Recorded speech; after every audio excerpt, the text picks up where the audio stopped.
Hi friends, പുതിയൊരു വീഡിയോയിലേക്ക് എല്ലാവർക്കും സ്വാഗതം. അപ്പോൾ എല്ലാവർക്കും പുതുവത്സരാശംസകൾ. അപ്പോൾ സ്വത്ത് സ്കൂളിലൊക്കെ പോയിട്ടോ, അങ്ങനെ ഞാൻ സ്കൂളിലൊക്കെ കൊണ്ടാക്കി വന്ന് പ്രാവിനെയും കോഴികളെയൊക്കെ ഒന്ന് വിടാമെന്ന് വിചാരിച്ച് അപ്പോൾ അവരെയൊക്കെ ഒന്ന് പുറത്തോട്ട് വിട്ടു, മുറ്റത്തോട്ട് വിട്ടതാണ്. തീറ്റയൊക്കെ കൊടുത്തു വിട്ടോ. കോഴികൾക്ക് കോഴിത്തീറ്റയും, ഇവരങ്ങനെ ചോറ് കഴിക്കത്തില്ല. അപ്പോൾ ഈ കോഴിക്കുഞ്ഞുങ്ങൾക്ക് കോഴിത്തീറ്റയാണ് വാങ്ങിച്ചു കൊടുക്കുന്നത്. അപ്പോൾ പ്രാവിന് ഗോതമ്പൊക്കെ ഇട്ട് കൊടുത്ത് മുറ്റത്തോട്ടാക്കിയിട്ടോ വെള്ളമൊക്കെ ഒരു പാത്രത്തിൽ വെച്ച് കൊടുത്തിട്ടുണ്ട്.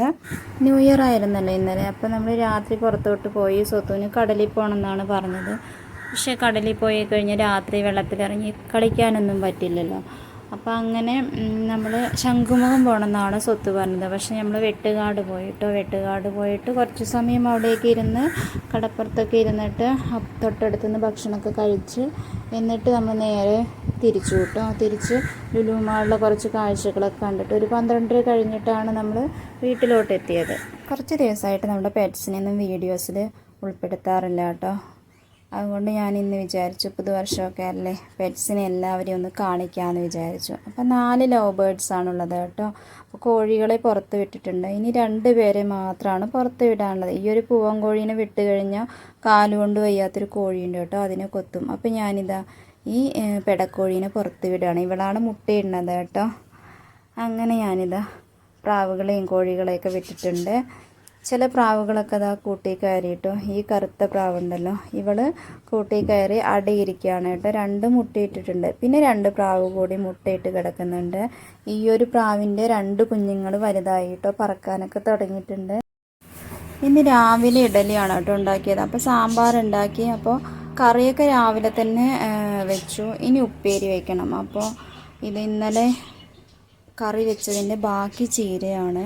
അപ്പോൾ ബാക്കി ഈ ചീര ഞാൻ ഉപ്പേരി വെക്കാമെന്ന് വിചാരിച്ചു. അപ്പോൾ ഇനി ഇതൊന്ന് കഴുകി വൃത്തിയാക്കി എടുക്കണം. കേടുള്ള ഇലകളൊക്കെ ഒന്ന് കളഞ്ഞിട്ട് എടുക്കണം. അങ്ങനെ ഞാൻ ചീരയുടെ ഈ ഒരു ഭാഗം കട്ട് ചെയ്ത് കളഞ്ഞു കേട്ടോ. റബ്ബർ ബാൻഡ് എടുത്ത് മാറ്റിയിട്ടില്ല. എന്നിട്ട് നല്ലതുപോലെ ഒന്ന് കഴുകി വൃത്തിയാക്കി എടുത്തു. ചില ഇലകളൊക്കെ ഒന്ന് ചെറുതായി കേട് വന്നിട്ടുണ്ട്.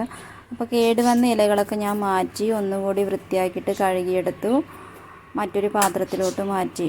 ഇനി ഇതൊന്ന് ചെറുതാക്കിയിട്ടൊന്ന് അരിഞ്ഞെടുക്കണം. കുറച്ചേ ഉള്ളൂ, കുറച്ച് മതി. സ്വത്തു പിന്നെ ഇലക്കറികളൊന്നും കഴിക്കില്ല കേട്ടോ. തോരൻ വെച്ചാലും കറി വെച്ചാലൊന്നും സ്വത്ത് കഴിക്കില്ല. ചീരക്കറിയാണ് വെച്ചത്. ചീര തേങ്ങയിൽ കുറച്ച് ജീരകമൊക്കെ ഇട്ട് അരച്ച് പരിപ്പിട്ട് ചീരക്കറിയാണ് ഇന്നലെ വെച്ചത്. അപ്പോൾ ഞാൻ ചീരയൊക്കെ അങ്ങോട്ട് അരിഞ്ഞെടുത്ത് മറ്റൊരു പാത്രത്തിലോട്ട് മാറ്റിയിട്ടുണ്ട്. അപ്പോൾ ഇനി ഉപ്പേരി വയ്ക്കാനുള്ള സവാളയൊന്ന് എടുക്കണം. അപ്പോൾ സവാളയുടെ ഒരു പാതി എടുക്കണം. പിന്നെ പച്ചമുളകും കൂടിയാണ് ഇതിലോട്ട് അരിഞ്ഞെടുക്കുന്നത് കേട്ടോ. പച്ചമുളക് കുറച്ച് എരിവ് കൂടുതലായതുകൊണ്ട് ഞാൻ അതിൻ്റെ പാതി മാത്രമേ എടുത്തുള്ളൂ. ഈ ഒരു പാത്രത്തിലാണ് കേട്ടോ ഞാൻ പച്ചമുളക് ആക്കി വെച്ചിട്ടുള്ളത്. ഇത് കുറച്ച് എരിവ് കൂടുതലുള്ള പച്ചമുളകാണ്. അതുകൊണ്ട് തന്നെ ഞാൻ ഒരു പച്ചമുളകിൻ്റെ പാതി തന്നെ എടുത്തുള്ളൂ. സവാളയും പാതിയാണ് എടുത്തത്.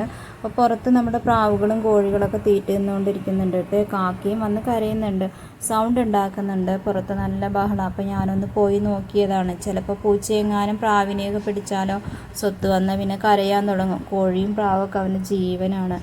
അതുകൊണ്ട് സ്വത്ത് ഇവിടെ ഉള്ളപ്പോൾ മാത്രമാണ് ഞാൻ പ്രാവിനെയും കോഴീനെയൊക്കെ വിടാറുള്ളൂ.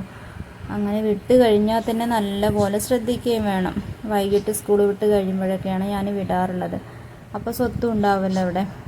അങ്ങനെ ഞാൻ ഈ സവാളയും പച്ചമുളകും ഒന്ന് അരിഞ്ഞെടുക്കാമെന്ന് വിചാരിച്ചു. ഇന്നലെ എടുത്തതിൻ്റെ ബാക്കി പച്ചമുളകാണ് കേട്ടോ. അത് നല്ല എരിവുള്ളത് കൊണ്ട് ഞാനൊരു പൊട്ട് മാത്രമേ എടുത്തുള്ളൂ. ഇന്നലെ ഓംലേറ്റ് ഉണ്ടാക്കാൻ വേണ്ടിയിട്ട് അരിഞ്ഞെടുത്തതാണ്. അപ്പോൾ ഞാൻ ഇതൊന്ന് അരിഞ്ഞെടുക്കട്ടെ, എന്നിട്ട് നമുക്ക് ഉപ്പേരി വയ്ക്കാം. അങ്ങനെ ഞാൻ സവാളയും പച്ചമുളകും കുനുകുനാന്നൊന്ന് അരിഞ്ഞെടുത്തു. പിന്നെ ഇത് ചീര അരിഞ്ഞ് വെച്ചതാണ് കേട്ടോ. നല്ല ഭംഗിയുണ്ട് കാണാൻ വേണ്ടി. പച്ച ചീരയാണ്. ഞാൻ അധികം റോസ് ചീരയാണ് വാങ്ങിക്കാറുള്ളത്. ഇപ്രാവശ്യം പച്ച ചീര എടുത്തു. അപ്പോൾ പാത്രം അത് അടുപ്പിൽ വെച്ചിട്ടുണ്ട്. വെളിച്ചെണ്ണയാണ് ഒഴിക്കണത്. കുറച്ച് വെളിച്ചെണ്ണ കൂടി ഒഴിച്ചു കൊടുത്തു. പിന്നെ ഇതാ എണ്ണ ചൂടായി കഴിഞ്ഞപ്പോൾ കുറച്ച് കടുക് ഇട്ട് കൊടുത്തു. ഇനി നമുക്ക് അരിഞ്ഞു വെച്ചിട്ടുള്ള സവാളയും പച്ചമുളകും കൂടി അതിലോട്ടൊന്നിട്ട് നല്ലതുപോലെ ഒന്ന് ഇളക്കി കൊടുക്കണം.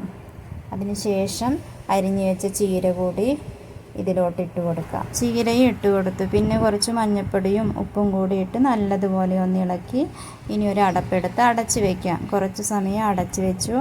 ചോറ് കൂടി വെക്കാനുണ്ടായിരുന്നു. അപ്പോൾ ഞാൻ കുക്കറിൽ അപ്പുറത്തെ അടുപ്പിൽ ചോറ് കൂടി അങ്ങോട്ട് ആക്കി വെച്ചിട്ടുണ്ട്. എന്നിട്ട് കുറച്ച് സമയം കഴിഞ്ഞ് ഉപ്പേരി ഒന്ന് നോക്കിയതാണ് കേട്ടോ. അപ്പോൾ ഉപ്പേരി ഒന്ന് നോക്കി ഇളക്കി ഉപ്പേരിയൊക്കെ റെഡി ആയിട്ടുണ്ട്. ഇതാണ്ടോ ഇത്രയാണ് കേട്ടോ ഉള്ളത്. ഇത് പിന്നെ എനിക്കും ബസാറിനും മാത്രം മതി, ഉച്ചത്തേക്കുള്ളതാണ്. സ്വത്ത് പിന്നെ ഉപ്പേരി ഒന്നും കഴിക്കില്ല. അങ്ങനെ ഞാൻ കുറച്ച് ദിവസമായി ഒരു കണ്ണാടി വേണമെന്ന് ബസാറിനോട് പറയണു. കയ്യിലുണ്ടായിരുന്ന കണ്ണാടി പൊട്ടിപ്പോയി. അപ്പോൾ ഇന്നലെ വൈകുന്നേരം വരുമ്പോൾ ഒരു കണ്ണാടി കൂടി വാങ്ങിച്ചു കൊണ്ടുവന്നിട്ടുണ്ട്. ഒരു കുഞ്ഞു കണ്ണാടിയാണ്. ബായ്. അപ്പോൾ ഇന്നത്തെ വീഡിയോ ഇത്രയേ ഉള്ളൂ. ഇഷ്ടമായാൽ ഒന്ന് ലൈക്ക് ചെയ്യാനും സബ്സ്ക്രൈബ് ചെയ്യാനും മറക്കല്ലേ.